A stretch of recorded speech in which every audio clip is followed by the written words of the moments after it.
Password chapter 1134. Saya sebenarnya 2 orang.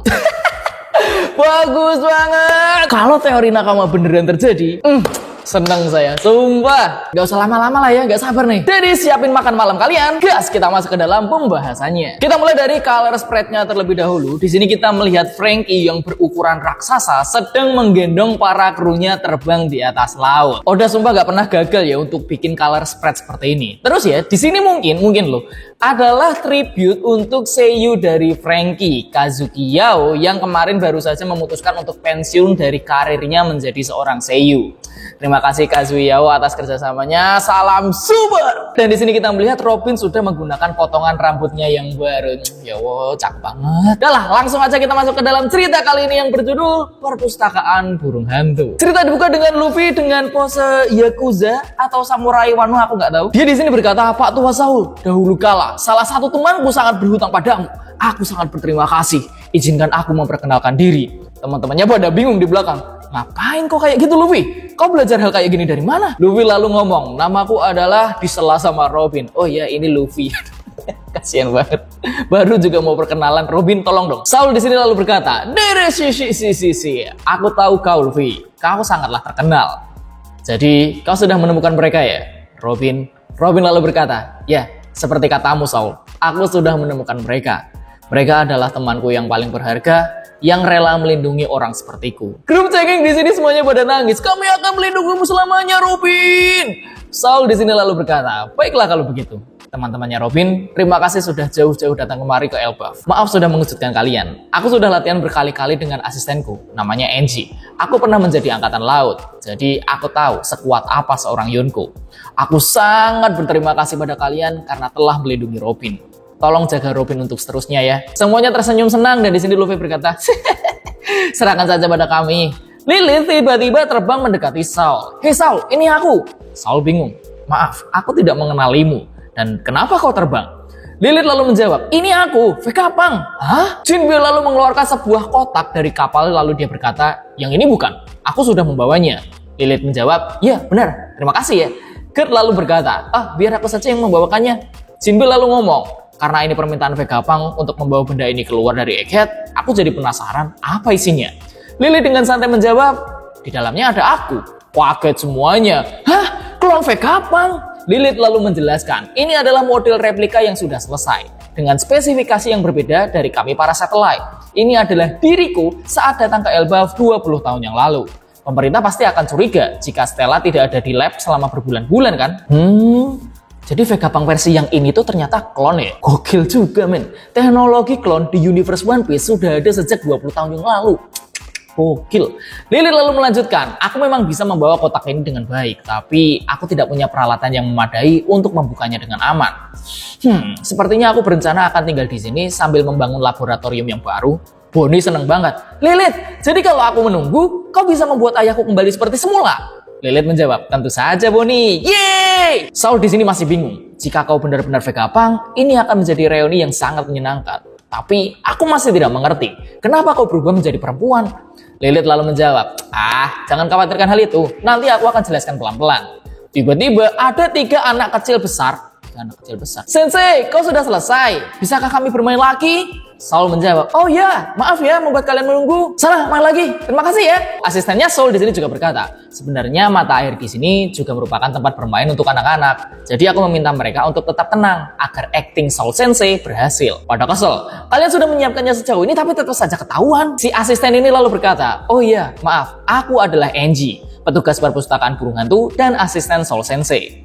Maaf, aku harus berbicara seolah memandang kalian ke bawah, karena raksasa harus lihat ke bawah kan ya, ngomong sama orang kecil. Tapi kalian bisa menemukan perpustakaan dan sekolah terbaik di Elbaf. Jika tidak keberatan, aku akan memandu kalian berkeliling. Jadi, wow, tempat ini hebat banget. Jadi kita akan melihat pendidikan yang hebat untuk menjadi kesatria Elbaf." Enji kaget, 2 kocak ini udah ngibrit lari aja. Lah, udah pergi duluan. Tapi Enji tetap menjelaskan, itu adalah sekolah Walrus. Walrus itu kayak hewan yang ada taringnya tuh. Di sini kelihatan ada simbolnya nih. Tempat ini adalah tempat di mana anak-anak belajar. Dan tempat ini dibangun 20 tahun yang lalu oleh Saul Sensei atas permintaan raja terdahulu. Semuanya pada kagum. "Wow, hebat sekali. Dengan kata lain, ini tempat latihan untuk menjadi kesatria ya?" Saul lalu berkata, kalau begitu kuserahkan pada kalian ya, Angie, Kurt. Tolong pandu mereka kemanapun kalian mau. Aku ingin menunjukkan perpustakaannya kepada Robin. Semuanya pun lalu pergi. Nami berkata, ayo kita pergi Chopper. Tapi Chopper malah menolak. Aku mau ke perpustakaan saja. Aku penasaran apakah buku di sini berukuran raksasa atau tidak. Brooke berkata, aku juga. Rasanya kangen sekali masa-masa sekolah. Sanji ngomong yang malah gak nyambung sama sekali. Aku akan melindungimu, Nami-san. Lah, gimana sih? Frankie, aku penasaran dengan pohon raksasa di pulau ini. Entah Frankie ini mau melihat pohon yang raksasa di pulau Elbaf ini atau mencari informasi tentang kayu Adam nih. Shinbi di sini biasa aja. Wah, besar banget ya. Luffy, Zoro, dan Usopp yang berlarian dikejar sama anak-anak raksasa yang nakal. Ayo tangkap manusia kerdil yang lemah ini. Luffy di sini cuma tertawa. Ini tanah para raksasa. Zoro, aku tebas anak-anak ini aja gimana? Usopp ngamuk, janganlah dasar bodoh, mereka ini cuma anak nakal. Terus ada 3 anak raksasa cewek. Hei, jangan kejar manusia kerdil itu, dan jangan panggil mereka lemah. Dan anak yang nakal tadi anehnya langsung nurut. Maafkan kami. Luffy kaget, lah kok nurut? Lemah banget. Zoro bingung, benarkah kalian bocah-bocah dari desa kesatria ini? Ada anak yang kesal, jangan panggil kami bocah. Usopp berkata, hei, sudahlah, jangan terlalu serius begitu. Kami tidak masalah dipanggil manusia lemah. Lagi pula, suatu hari nanti, kalian akan mengarungi lautan dan bertarung melawan penjahat kan? Anehnya, anak-anak di sini tuh menolak. Kami tidak akan bertarung, itu berbahaya. Usopp kaget. Apa? Bukankah bocil seperti kalian akan menjadi kesatria dari Elbaf? Pada protes, jangan panggil aku bocil, Maman. Hah? Terus tiba-tiba ada orang yang ngomong nih, Elbaf tidak seperti dulu lagi. Zoro kaget. Ada suara orang dewasa. Usopp bingung, apa maksudmu sudah tidak seperti dulu lagi? Bocah raksasa ini ngomong, kalian lebih baik cepat minggir dari situ. Benar, nanti kalian bisa dihukum loh. Soalnya kalian berdiri di atas badan Ripley Sensei. Ternyata di sini ada raksasa cewek dewasa yang diperkenalkan sebagai Ripley, guru biologi dari sekolah Walrus ini. Luffy, Zoro, dan Usopp terpental seperti main trampolin. Ini kalau Sanji yang di sini seneng banget nih. Wah, kita di atas cewek raksasa. Maaf. Ripley dengan santai. Tidak apa-apa. Lagian kalian tidak berat sama sekali. Kalian pasti terkejut kan? Sudah 100 tahun lamanya sejak kesatria Elbaf mengarungi dunia luar dengan sangat liar. Fitnah, kekerasan, menjarah, dan perang. Kita tidak berada di era seperti itu lagi sekarang. Luffy kaget. Apa? Ripley lalu bertanya, kau si topi jerami kan? Maaf ya, jika bocah-bocah ini bikin keributan. Pada protes anak-anaknya. Kasar banget ngomongnya, Sensei jahat. Ripley menjawab, aku contoh buruk yang jangan ditiru. Dan di sini Angie baru datang. Ternyata kalian ada di sini, Luffy dan yang lainnya. Di sini Ripley lalu bercerita. Raja kami yang bijak, King Harald, pernah berkata, jalinlah hubungan yang baik dengan negara lain daripada berperang melawan mereka. Dan beliau berseteru dengan sesepuh yang lain yang mempunyai nilai tradisi yang berbeda dari berbagai desa. Usopp tanya, King Harald? Angie lalu menjawab, dia adalah Raja Agung yang berusaha untuk membentuk ulang negeri ini. Tapi dia dibunuh oleh anaknya sendiri saat sedang berjuang mewujudkan mimpinya itu. Tapi bagaimanapun, negeri ini tidak membiarkan anaknya untuk mewarisi tahta. Dan sekarang, Elbaf menjadi tidak punya raja. Ripley di sini lalu menyela. Sudah, pelajaran sejarahnya sudah selesai. Hei anak-anak, tolong pandu yang lain untuk berkeliling sekolah ya, oke? Oke. Ripley lalu bertanya pada Luffy, Kapten Kun, kan tidak dalam wujud putih lagi. Aku ingin melihatnya juga loh. Luffy dengan senyum menjawab, oh wujud itu adalah bentuk dari kebebasanku. Ripley menjawab, berdasarkan mitologi Elbaf, dulu ada seorang kesatria yang mempunyai wujud sama seperti dirimu. Karena kami generasi terakhir dari kesatria Elbaf, aku jadi penasaran banget mau lihat wujud itu. Luffy cuma jawab, oh. Terus kita pindah ke perpustakaan di Elbaf. Selalu berkata, oh jadi begitu intinya. Dulu aku hampir saja mati saat sampai di Elbaf. Aku sangat peduli dengan buku-buku yang para peneliti Ohara itu lindungi dengan mempertaruhkan nyawa mereka. Aku lalu meminta Hajrudin dan yang lain untuk membantuku kembali ke Ohara sekali lagi. Aku menangis karena terharu buku-buku ini masih ada. Baiklah, kita akan masuk ke perpustakaannya, Robin. Tapi hati-hati dengan buku yang kau bawa ya. Robin dan Chopper bingung. Ketika masuk, tiba-tiba buku yang dipegang oleh Robin menjadi raksasa dan terjatuh di lantai. Dan kita lalu melihat pemandangan perpustakaan yang bagus banget. Dengan pohon yang menjalar di dalamnya. Lalu ada burung hantu raksasa di bagian atas. Saul di sini berkata, Diri sisi, coba lihat. Kau pasti terkejut kan? Semua buku dari Ohara pada saat itu sudah menjadi besar sekarang. Buku apapun yang kau bawa masuk ke sini akan menjadi besar. Inilah perpustakaan burung hantu yang misterius. Ini semua adalah buku-buku yang Ohara lindungi 22 tahun yang lalu. Aku pastikan tidak ada satu buku pun yang tertinggal dan membawa semuanya ke sini. Aku membawa semuanya kembali pulang. Robin tertegun dan mengingat perkataan Profesor Clover. ini perpustakaan terbaik di dunia. Apa kau suka membaca buku? Saul di sini menangis karena terharu. Hari di mana aku ingin menunjukkan perpustakaan ini akhirnya terwujud, Robin. Robin pun di sini menangis dengan bahagia. Aduh, nyenengin banget momen kayak gini lah. Dan kita lalu dibawa ke lantai bawah di Elbaf. Sebutannya sih ada yang Underworld, Dead Realm, Niflheim, bahasa Jepangnya Meikai, ya apalah sebutannya, kalian cocok yang mana deh. Di sini kita melihat Loki sedang berbicara dengan seseorang melalui Denden Mushi. Apa aku mengganggumu? Kata orang itu. Loki lalu menjawab, tidak. Justru ini cara yang bagus untuk menghabiskan waktu. Karena aku tidak ada kegiatan lain di sini. Hei, tentang kejadian mengerikan yang kau ceritakan itu, apa kau masih trauma? Dijawab nih lewat Denden Mushi dengan tipe tahan dingin ini. Tentu saja, setiap aku mengingatnya, aku langsung gemetaran. Loki menjawab, aku di sini juga pusing tau. Meskipun aku tidak pernah melihat atau bertemu denganmu, entah mungkin karena takdir ya, kita malah menjadi teman yang baik.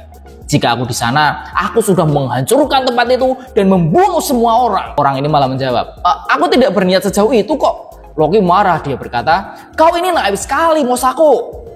Jadi di sini nama orangnya tuh Mosa. Ko itu adalah imbuhan panggilan dalam bahasa Jepang yang kayak menunjukkan respect ke orang tersebut. Loki lalu melanjutkan, dengar ya, jika kau membiarkan orang bodoh kabur, mereka akan kembali dan balas dendam. Kecuali kau mengajar mereka sampai tidak bisa sembuh lagi. Mosa menjawab, oh oke, terima kasih. Loki bingung, apa? Kok terima kasih? Mosa menjawab, sepertinya di balik kata-kata yang jahat itu, aku justru merasakan kebaikan hatimu. Loki tambah ngamuk. Hei, perkataanmu itu membuatku jijik ya. Aku benar-benar tersinggung. Jangan sombong kau. Kau bilang baik hati, jangan pernah sebut kata itu lagi. Mosa bingung. Jangan marah-marah begitu dong. Loki tambah marah. Diam kau Mosako. Ketika aku bebas dari rantai ini, sebaiknya kau benar-benar mengingat hal ini. Di sini pada ribut nih. Hei, pestanya kan belum dimulai.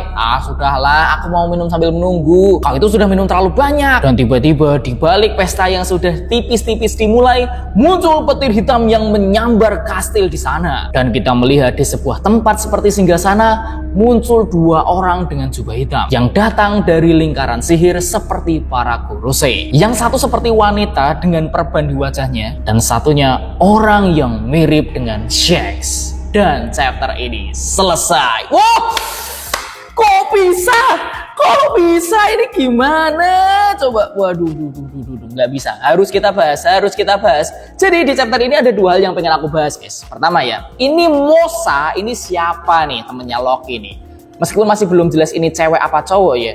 Tapi kalau aku berusaha menarik kesimpulan, Loki ini di sini tidak pernah bertemu Mosa. Dan entah bagaimana ada Denden Mushi di dekatnya Loki. Dan mereka di sini kenalan. Hei, aku Mosa, aku Loki, kita temenan yuk. Terus Mosa curhat nih ke Loki. Dia pernah mengalami trauma atas kejadian yang sangat mengerikan. Dan Loki berniat untuk membantu jika dia ada di sana dengan menghancurkan tempat yang dimaksud oleh Mosa dan membunuh semua orang yang sudah menyakiti Mosa. Tapi Mosa tidak mau sampai sejauh itu. Aku di sini mulai agak bingung nih. Loki kok berkata jika kau membiarkan orang lari, dia akan kembali untuk balas dendam. Kok malah balas dendam ke Mosa? Jadi sebenarnya yang di ceritanya Mosa ini detailnya gimana? Yang jahat siapa ini? Si Mosa atau orang lain? Terus dari bagaimana cara ngomong si Mosa, dia itu terdengar kayak orang yang polos gitu ya. Agak minderan dan gak suka dengan hal kekerasan gitu. Tapi ingat, bisa saja ini bohong, kayak acting gitu lah. Aku malah mikir jangan-jangan hal ini ada hubungannya dengan kematian Raja Harald. Aku jadi kepikiran bagaimana jika yang membunuh Raja Harald itu bukanlah Loki, tapi Loki mengetahui sesuatu di balik kejadian itu. Dan Mosa mungkin aja ya terlibat dengan kejadian ini. Karena memang terlihat di sini Loki itu malah kayak ingin nolong Mosa gitu, yang membuat Loki kayaknya nggak sejahat-jahat yang aku bayangin, jadi kayak jahat di mulut gitu mungkin. Terus mungkin Loki mengetahui sesuatu tentang ya rahasia di balik kematian Raja Harald, tetapi dia tidak bisa membeberkannya, tidak bisa mengungkapkannya karena mungkin itu akan membahayakan Elbaf atau mungkin membahayakan orang lain. Makanya dia rela dituduh menjadi pembunuh bapaknya sendiri. Kan biasa ya di One Piece kan premisnya siapa yang dikirim menjadi orang jahat, ternyata dia enggak. Dan hal ini membuat poin Loki ini ya kalau dipaksain agak nyambung ke poin berikutnya, di mana munculnya dua orang dengan jubah hitam dari lingkaran sihir yang mirip kayak lingkaran sihir dari Sensei Garcia Satan. Tapi milik Satan itu seperti ada simbol angka 5, sedangkan di sini itu nggak ada. Apa artinya ya? Mungkin kalau yang Gorosei lain ada 5432110-nya gitu kali. Terus salah satu orang ini mirip dengan sosok Shanks yang bertemu dengan Gorosei, dengan jubahnya, dengan dahi yang tidak ada lukanya. Kaget dong nakama, langsung muncul teori guys. Jangan-jangan ini adalah kesatria suci dari Marijoa seperti Senvi Garland Garling. Dan bagaimana jika ini adalah kembarannya Shanks? Ya meskipun banyak yang bilang kalau ini klonnya Shanks sih. Cuman aku lebih suka teori kalau ini adalah kembaran Shanks atau saudara kandungnya Shanks. Jadi gini, teori yang beredar adalah ini kembarannya Shanks merupakan anak dari Senvi Garland Garling. Masih ingat gak kejadian di God Valley di mana kesatria suci dan Senvi Garland Garling bermain di God Valley dan ada beberapa kotak harta di sini yang diasumsikan sebagai hadiah dari game perburuan ini. Terus kalau kalian ingat panel dari One Piece 40000, aku lupa ini berapa nih empatnya nih. Kosongnya berapa nih? Dimana bajak laut Roger ini menemukan Shanks dari kotak harta yang mereka jarah dari God Valley. Di sini kita melihat Shanks dengan pakaian bayi bercorak bulan dan matahari.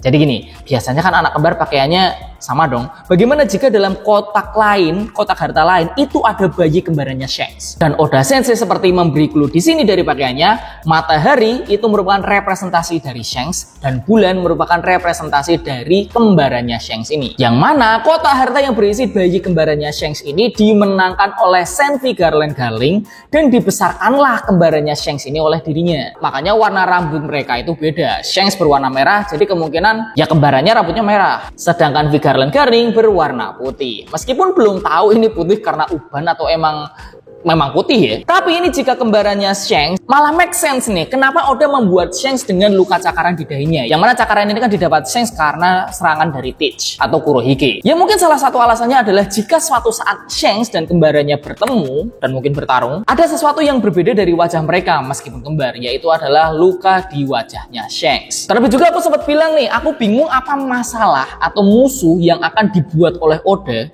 Villain di Elbaf ini apa gitu atau siapa? Jika teoriku benar bahwa Loki sebenarnya bukanlah orang jahat, jadi Oda itu perlu membuat villain yang akan dilawan oleh Luffy di Elbaf ini.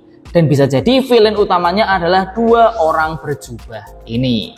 Yang mana yang satu perempuan ini bisakah atau bisa jadi mungkinkah bahwa dia adalah Mosa yang berusaha memperalat Loki dan ingin memanfaatkan Loki? Ya nggak tahu lah ya. Nah itu adalah pembahasan chapter 1134 dariku. Bagaimana guys? Makanannya udah habis atau belum? Seperti biasa komentar tanggapan teori silahkan drop di bawah. Jangan lupa subscribe channel ini dan share ke teman-teman kalian, share ke nakama kalian. Kita berteori bersama. Saya Vincent Nugraha undur diri. Ciao.